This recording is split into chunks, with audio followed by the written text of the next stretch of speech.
Olá! Vemos que cada vez mais é crescente o número de viciados em drogas. Na novela da vida real especial de hoje, você acompanha a história de Silvia. Ela estava completamente mergulhada nas drogas, na prostituição e até mesmo no crime. Acompanhe. 17 anos eu aceitei o Senhor Jesus no meu coração, né?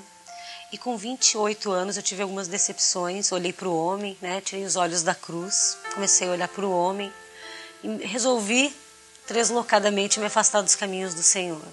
Eu trabalhava também na obra do Senhor, né? Só que eu tirei os olhos da cruz, sabe? Mas comecei a olhar para o homem e achei que eu podia viver sem Jesus, né? Foi aonde eu caí. E a minha vida foi só desgraça, porque eu queria andar com as minhas próprias pernas. Eu achei que não precisava mais ir à igreja, achei que eu não precisava mais buscar a Deus, que eu poderia me sustentar com os meus próprios pés, com a minha própria força, né? Foi ali então que começou a minha vida de desgraça, de destruição. Ali comecei a me envolver com pessoas, né, que não eram servas do Senhor, os ímpios, né? Me sentar na roda dos escarnecedores. Foi aonde comecei a dar vazão para o meu próprio querer. Né, comecei a cantar em bar noturno no começo, né? Tudo era muito bonito, que eu era uma mulher muito bonita, cantava, fazia shows, né, em São Leopoldo, né? Inclusive tive um bar onde eu vendia minha casa e investi parte do meu dinheiro nesse bar, né, que era um bar também noturno, um bar de encontros, né? Então um abismo começou a puxar outro abismo, né? Comecei com 28 anos, retornei a fumar cigarro, no caso, né? Comecei a beber socialmente, entre aspas, a cerveja. Só que depois a cerveja já não me valia mais. Comecei então a tomar cachaça pura, né? Junto com a cachaça me envolvi com maconha, cocaína e por fim o crack. Foi muito triste para mim. Foi um sofrimento muito grande. Ela fora de casa, eu sabia mais ou menos que ela estava envolvida com drogas, mas só que eu não sabia que era tão grave a maneira em que ela estava vivendo. Começou no crack, daí foi quando eu já fiquei sabendo que ela já estava usando droga, já estava usando crack, porque pessoas que trabalhavam comigo viam ela. Aquilo tudo era muito atrativo para mim, né? Cantava na noite, bebia, usava drogas, com isso veio prostituição, dinheiro, muito dinheiro, né? Todas as propostas elas vinham porque eu também tinha um atrativo que era a beleza e era os bens, né, que a gente tinha uma posição razoável, não boa, mas uma coisa grande assim, mas a gente vivia bem naquela época, sabe? Mas daí a gente foi perdendo, porque daí eu deixei de ser dizimista, deixei de dar o dízimo na casa do Senhor, também por perder o foco que era Jesus, né? E daí fui vendendo minhas coisas, vendendo meus bens, minha casa, meus móveis, todos eu vendi. Minhas roupas, eu botei todas fora, trocava por pedras de crack, né? Comecei então a roubar, a me prostituir, né? Por final, quando nem isso eu conseguia mais, comecei então a mendigar nas ruas. Ela não andava de dia, ela andava só à noite. E sempre sozinha. Aí de manhã, no trabalho, pessoas que trabalhavam comigo, quando vinham para o serviço, encontravam ela. Aí chegavam para mim e me falavam: "Ah, Lunalva, vi a tua filha. É triste dizer, mas vi a tua filha. O cabelo dela era alto, de pé descalço, às vezes um pé de sapato de um, pé de outro, drogada, escabelada, cambaleando, mexendo no lixo." Então elas diziam para mim: "É muito triste ter que te falar isso aí, mas tu como mãe, tu sabe dessas coisas." Eu era uma pessoa que eu trabalhava, eu quase fui gerente de uma loja no centro de São Leopoldo, e eu era uma pessoa assim trabalhadeira, uma vida normal, né? Antes dessa decadência toda. Uma vez eu passei 7 dias e 7 noites trancada num porão, né? Um porãozinho, acho que não chegava a 1 metro de altura, mais baixo que eu ficava encurvado. Passei 7 dias e 7 noites sem dormir e sem comer, só usando crack, tomando cachaça pura. Sem dormir, sem comer, sem tomar banho. Meu rosto estava deformado, meu corpo estava deformado, minhas juntas, de tanto ficar com o cachimbo na mão, eu não conseguia mais mexer os dedos. Eu andava que nem um bicho. No final já não tinha mais noite ou dia para mim, porque eu emendava tudo, sabe? Eu chegava muitas vezes na casa da minha mãe de 3, 4 dias de virada, como dizem, né? Sem dormir, sem comer, sem tomar banho. Minha vida era um sofrimento muito grande. Eu não dormia, mas eu orava muito na madrugada, sempre pedindo a Deus que protegesse ela onde ela andasse, cuidasse dela. Que mesmo eu não sabendo onde ela andava, que eu sabia que Deus estava com ela. Me diziam que ela andava nas esquinas, que ela se prostituía. Daí eu entrei numa depressão profunda. A mãe sabia, mas o que ela ia fazer, né, se eu não queria? Muitas vezes ela ia lá em casa, ela chegou algumas vezes aí atrás de mim nos pontos de tráfico lá, com meu irmão, que é pastor de uma outra denominação. Ela entrou nas bocas, como chamam, né, para me procurar, muitas vezes preocupada. Uma vez eu passei 15 dias sem dar notícia, ela e a minha avó até ligaram para o IML, para o hospital, para tudo, para ver se eu não tinha morrido. Eu vivia toda suja na rua, não tomava banho, não queria saber de banho, não queria saber de nada. Bom, eu me agarrava com tudo, né? Me agarrava com Deus, pedia a Deus, ia na igreja, eu falava com os pastores, né? Pedindo oração. E ela muitas vezes, ela até tentava ir, mas ela não conseguia. Ela mesma dizia, mãe, tentei, mas eu não consigo chegar até a sua casa. Devido às orações, né? O diabo impedia, né? Chegava na metade do caminho, ela não tinha forças para chegar até a minha casa. O crack me levou para um caminho assim terrível. Quando eu me olhava no espelho, assim, muitas vezes eu não acreditava que aquela pessoa era eu. Porque hoje eu peso 55 quilos, eu cheguei a pesar 42 quilos. Né? Uma vez eu cheguei na casa da minha mãe e eu disse, mãe, eu vou lhe mostrar uma coisa. E comecei a tirar a roupa. Eu vestia a calça 36 na época. Quando eu tirei uma calça, minha mãe ficou me olhando, porque tinha mais 3 calças por baixo. Vendi casa, vendi geladeira, vendi fogão, máquina de lavar, fui vendendo tudo que tinha. Né? Ao ponto de andar com pé de chinelo de um pé e o outro de outro pé. E mendigar nas ruas e comer coisa do lixo.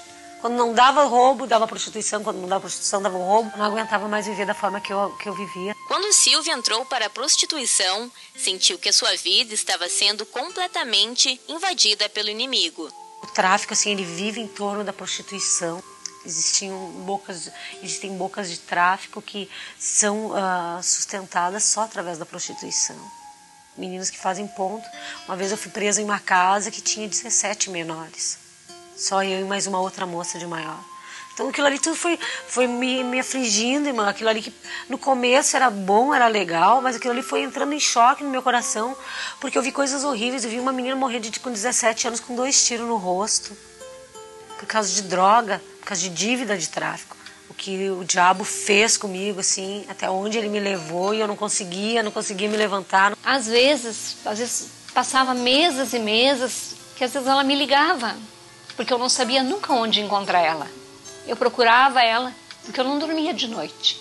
Quando já não sabia mais o que fazer para sustentar o vício das drogas, ela se envolveu com uma quadrilha de assaltantes.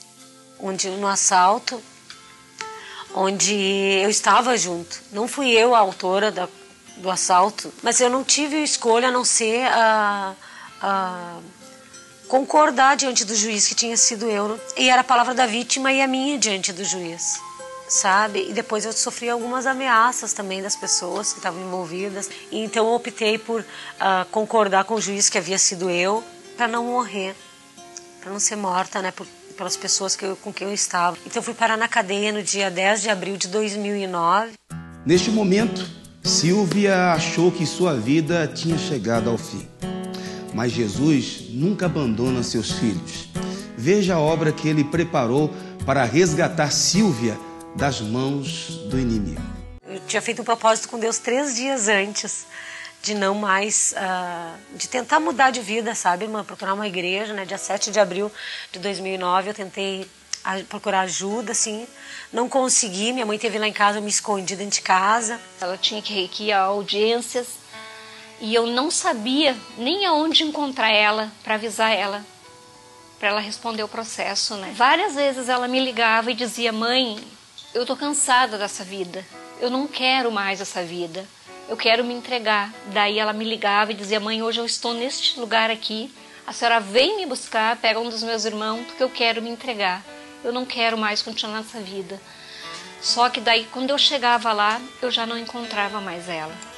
Ela foi presa na rua. Quando ela chegou na delegacia, daí ela disse, mas eu preciso avisar minha mãe que eu estou sendo presa. Daí eles me ligaram dizendo que a minha filha tinha sido presa. Daí pra mim, aquele momento foi terrível, né? Ela estava drogada, estava machucada, suja, fedia assim que nem um bicho. E ela olhou pra mim e disse, mãe, me perdoa por tudo que eu tô fazendo a senhora passar. Daí, o mundo desabou pra mim naquele momento. Sílvia foi levada presa para a penitenciária feminina Madre Pelletier, que fica localizada em Porto Alegre. O presídio tem capacidade para 230 detentas, mas já chegou a receber uma população carcerária de 500 mulheres. Lá dentro da cadeia, foi quando eu cheguei lá, o Senhor falou comigo, ele disse, Sílvia, agora somos eu e tu. Agora tu vai atender o meu chamado ou tu quer ficar aí dentro da cadeia sozinho? Eu disse, não, Senhor, vamos junto agora. Esse período foi lindo na minha vida. Ali o Senhor me honrou grandemente, porque o Senhor nos mostrou que até do lixo a gente tira coisas boas. No momento até agradeci a Deus por ela ser presa, porque se a minha filha continuasse do jeito que ela estava muito sendo ameaçada de morte. Ela não ia longe. Então naquele momento eu até agradeci a Deus porque ela estava sendo presa, porque eu sabia que só Jesus poderia salvar ela e libertar ela. E a primeira coisa que eu peguei foi uma Bíblia para levar para ela. Só que eu não pude entrar no presídio, né? Não pude entrar no presídio, mas eu pude mandar entregar a Bíblia para ela. Porque eu cheguei ali no fundo do poço. Ou eu aceitava o tratamento de Deus, ou eu ia morrer dentro da cadeia. Na segunda-feira, minha mãezinha foi lá com o advogado, para ver se podia me ver. Só que a minha mãe não pôde nem me ver, o advogado pôde falar comigo. Minha mãe me deu essa Bíblia. Que presente. Essa Bíblia aqui, irmãos, foi a chave do meu sucesso lá dentro da cadeia. Né? Daí no dia 13, a minha mãe levou essa Bíblia, 13 de abril, e eu comecei a ler dia e noite isso aqui. Deus teve que me levar para dentro da cadeia para que ele tratasse comigo, sabe? O Salmo 119, versículo 71, é uma constante na minha vida, nesta área, né? Porque o Salmo diz assim, foi-me bom ter sido afligido para que eu conhecesse os teus estatutos. Então Deus permitiu que eu fosse afligida, que fosse até uma cadeia, né? Para que eu me voltasse para Ele, porque senão eu ia morrer. Lá a gente passou a pregar o Evangelho, porque a gente conhece a palavra, a boa semente do Senhor, ela está no nosso coração. Depois de um mês que eu estava presa, eu frequentava o culto na cela 9, mas por acaso assim de Deus, por obra do Senhor Deus, eu encontrei a mesma mulher que tinha sido minha sócia num bar em Esteio. Ela estava dentro da cadeia por tráfico de drogas. E na cela 9 ela tinha aceitado Jesus, ela realizava os cultos. Essa minha colega veio a falecer, né? E eu assumi a direção dos cultos depois de um mês. Primeiro final de semana que eu fui, ela disse, mãe, o dia que eu fui presa, fazia já 3 dias que eu não usava droga. Já não usava mais droga. E o momento que eu entrei dentro do presídio, eu não usei mais droga, porque Deus conversou comigo. Falou para mim sobre a mensagem que Deus tinha conversado com ela. Daí ela já contou também que ela estava fazendo os cultos já dentro da cadeia. Após receber a mensagem de Deus, Sílvia fortaleceu seu coração para vencer a dependência química. No começo ela sentia a falta da droga, mas ela resistiu. Ela fez um propósito com Deus e ela resistiu à droga. Cigarro até 3 meses ela ainda fumou. Depois de 3 meses eu cheguei lá, ela disse, mãe, hoje nem cigarro eu não fumo mais. Não suporto o cheiro de cigarro. Durante todo esse tempo de 1 ano, 2 meses e 14 dias, eu ia em quartas-feira e aos sábados. Em quartas-feira eu não via ela, só levava sacola, porque a gente tem que levar tudo, né? E aos sábados era dia da visita. Durante todo esse tempo eu fui ao Madre Pelletier. A minha mãe levava todo fim de semana um pote de mumu para mim. Eu me sentava no pátio, na visita, e comia de colher. Eu tinha muito desejo, muita vontade de comer doce. Silvia começou a se fortalecer na fé do Senhor e conseguiu levar a palavra de Deus dentro do presídio para outras pessoas através de campanhas como Mães de Joelhos e Filhos de Pé.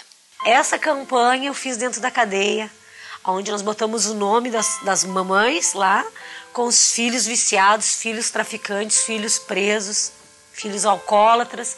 E naquela semana, na semana que nós estávamos fazendo essa campanha, uma irmã recebeu 2 vezes que os 2 filhos dela saíram da cadeia. Mesmo porque depois de um mês, depois que a minha colega, que a minha amiga da rua veio a falecer, a gente tinha que meditar mais ainda, porque a gente tinha um compromisso de todos os dias pregar. Porque dentro da cadeia, eu que orava, eu que cantava, eu que lia a Bíblia. E eu que pregava e ministrava para as irmãs. E orava por elas. Todo mundo dizia para mim, mesmo as pessoas que me ligavam, tu tá indo a Porto Alegre, fazendo oração, isso aí nada vai adiantar. Ela vai voltar para a vida que ela era. E eu dizia, eu sirvo um Deus que pode todas as coisas, e um Deus que é fiel. Eu sirvo um Deus que ouve as nossas orações. De uma semana ela já tinha uma certa pessoas já no culto com ela, outra semana ela já tinha aumentado as pessoas ganhando vidas para Jesus. E cada semana que eu ia, eu já notava o semblante dela melhorando. Porque além da minha mãezinha estar me abençoando lá dentro, a gente parou de usar drogas, parou de fumar cigarro. Se eu continuasse nessa dependência química, nessa dependência do crack, nessa dependência das obras do diabo, irmã, eu ia morrer ali dentro. Nunca tomei um comprimido para dormir, nem nada, nem calmante, irmã, só oração e jejum. Eu jejuei e orei durante 1 ano e 9 meses. Foi uma coisa assim que eu disse assim, eu não uso mais e eu não usei mais. E sempre oração e jejum. Meu remédio, a minha solução foi a oração e o jejum. A consagração a Deus. Desde então eu aprendi o segredo da oração da madrugada, sabe, irmã? Que é um fortalecimento muito grande. Fazendo campanhas na igreja, campanhas de oração, pedidos de oração. Sempre buscando cada vez mais a Deus. Porque Deus é fiel. E Deus ouve a nossa oração. Tinha campanha na igreja que eu frequento, a Igreja da Graça, com a pastora Lídia, o pastor Marcelo. A pastora fazia as campanhas, Mães de Joelhos, Filhos de Pé. Eu fazia a campanha aqui e ela fazia a campanha lá. E ela mandava os bilhetinhos, eu entregava para os pastores. Contei a história da Silvia para a pastora. Toda a igreja se comoveu, a igreja me ajudou nessa luta que eu tive aí. O pessoal me perguntava sobre ela, como é que tá tua filha? E eu sempre dizia, minha filha tá bem, graças a Deus já aceitou Jesus na cadeia. Lá dentro da cadeia, minha mãe falava, nós estamos fazendo campanha por ti lá na igreja. O pastor Marcelo, a pastora Lídia estão orando, os irmãos estão se mobilizando. E eu mandava pedidos de oração, eu tinha aquele momento assim que só Jesus... que eu tinha que correr para a janela, orar e chorar. Com relação a andar com Deus, no primeiro assim, falar de Deus, eu já senti, sabe, que eu tinha que tomar uma postura. E Deus falou no meu coração, Silvia, e daí? Agora somos eu e tu. Eu quero tratar contigo. Eu disse, tá bem, Senhor, vamos lá então. Porque ali dentro nós começamos a pregar um Deus vivo, um Deus verdadeiro. A gente tinha um testemunho de fé ali dentro. Não era só palavras. Eu fazia culto todos os dias na cadeia. Num alojamento onde tinha uma galeria de 140 a 150 presas. A gente pregava ali para de 50 a 60 mulheres que frequentavam o nosso culto. Isso aí foi um milagre muito grande de Deus. E eu creio que no momento que a Silvia foi presa, que eu disse que eu agradeci a Deus por ela ter sido presa. Porque só Jesus poderia tirar a Silvia da onde em que ela estava, no fundo do poço. Após 1 ano e 2 meses no regime fechado, Silvia recebeu a notícia que sairia da cadeia. O meu regime fechado terminaria no dia 20 de março. E eu comecei a orar, porque passou março, passou abril e nada deu sair. E em maio, irmã, início de maio, eu dobrei meu joelho e disse, Senhor, passaram-se quase 2 meses e eu não saí daqui, Senhor. Eu estou orando, Deus, estou vendo gente ir embora e eu estou ficando, eu quero ir embora, eu quero sair da cadeia, Senhor. 23 de junho, irmã, eu dobrei meu joelho às 8 horas, bati a conferência às 6 horas da manhã e voltei para dormir. Não vou me preocupar, né, irmã? Me tirar da cadeia é o problema de Deus, Ele que permitiu que eu viesse até aqui. Tomar uma atitude de continuar servindo a Deus, mesmo dentro da cadeia, né? E ali o Senhor me honrou e meia hora depois eu fui chamada. 8h30, a guarda me grita. Silvia, o judiciário lá embaixo está te chamando. E eu desci correndo. E a senhora lá do jurídico, né, a advogada, disse: tu arruma tuas coisas, que hoje ou amanhã de manhã bem cedo tu vai embora. Tu vai pro semiaberto. Silvia ficou por 5 meses no regime semiaberto na cidade de Novo Hamburgo, na Grande Porto Alegre. No momento que ela entrou pro albergue em Novo Hamburgo, no primeiro mês, ela já vinha 3 finais de semana no mês em casa. No segundo mês que ela estava em Novo Hamburgo, ela começou a trabalhar na prefeitura de Novo Hamburgo. Já ganhava um salário e sempre sendo dizimista da obra de Deus. Desde que ela estava em Porto Alegre, no Madre Pelletier, ela já era dizimista com o dinheiro que eu dava para ela. Ela dizia: mãe, entrega na mão da pastora. Ela mandava o dízimo, eu entregava na mão da pastora Lídia. A pastora Lídia abençoava aquele dízimo. Após cumprir o semiaberto, Silvia pôde voltar para casa. Dia 21 de janeiro foi uma surpresa para mim quando ela chegou em casa. Aí eu disse: meu Deus do céu, é tu mesmo. Ela disse: mãe, sou eu, tô aqui, mãe. Eu voltei, tô livre da cadeia, mãe. Nós duas nos ajoelhamos e nós olhamos para o céu e agradecemos a Deus. A palavra de Deus diz que o cair é do homem e o levantar é de Deus, mas o levantar também depende, de certa forma, da nossa submissão à voz do Senhor, né? Jesus Cristo teve misericórdia de mim, olhou para mim mais uma vez, resgatou a minha vida, transformou a minha vida, transformou meu coração.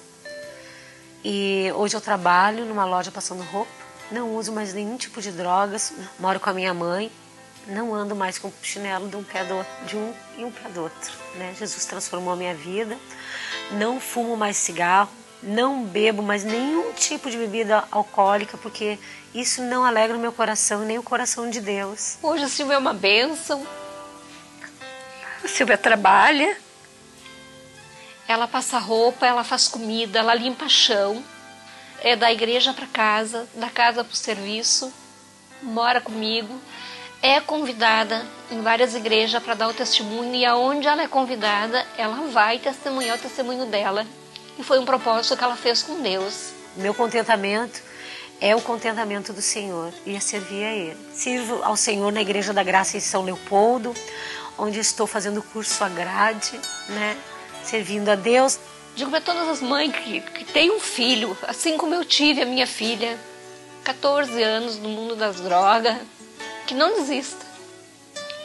Não desista nunca de buscar Deus, de buscar pela sua filha e de lutar por ela, principalmente, assim como eu fiz. Eu tomei uma postura com Deus, eu disse: Deus, então vamos. O Senhor me deu aquela chance, o Senhor falou comigo, o Senhor entrou no meu entendimento de uma forma que Ele disse: Silvia, olha, é agora, tu vai comigo agora eu quero tratar contigo. A gente tem que olhar para a palavra de Deus, para a verdade da fé, para a palavra em si, né? Para o que Cristo fez por nós. Em Cristo não há falha, não há defeito. Como tem aquela música que o missionário fez para o Davi, que aonde Deus mandar, ela vai pregar a palavra de Deus. Mãe, não desista do seu filho, porque só Jesus é a solução. A vitória maior foi Deus que me deu. Foi o presente maior que eu tive em toda a minha vida. 14 anos, irmã, afastada do altar. O Senhor nos chamou, né? Nos colocou no princípio lá no altar. Peregrinei em terra estranha, longe do Senhor. Né? Vaguei longe do ninho de Deus. Né? Hoje o Senhor me trouxe pertinho dele, através do amor, né? Através das orações. Jesus é tudo, é motivo da minha vida. Eu não quero viver se não for para Jesus. Só Ele pode transformar, só Ele pode mudar a história da nossa vida.